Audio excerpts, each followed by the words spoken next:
Probably the most common real world consequence is litigation. That's when people are suing one another. So if you haven't done things right, or if it's getting messy, people in America will routinely turn to the courts. And when you are suing somebody in court, that's called litigation. I am not a litigator.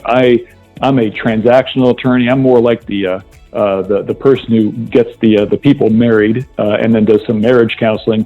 The litigators are the fighters. They're the ones who are in court, arguing on behalf of their client's point of view, and that gets real expensive real quickly. So, my job with my clients is try to avoid that litigation. If we do it as well as we can on the front end, that significantly reduces the chance of litigation on the back end, and it's a lot cheaper. It's that ounce of prevention worth a pound of cure.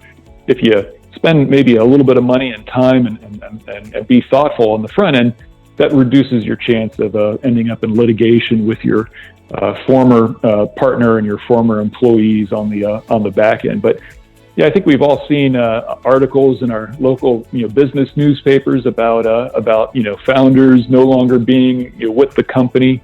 Things went off the rails, and it happens all the time. In fact, it happens more often than not. At the stage where we find ourselves with startups, unfortunately, about 80% will fail, and that's a rough number. And of that 80%, a lot of those folks, were worthy of success, were worthy of making it, but for one reason or another, it could be they needed $100 million and only got 80.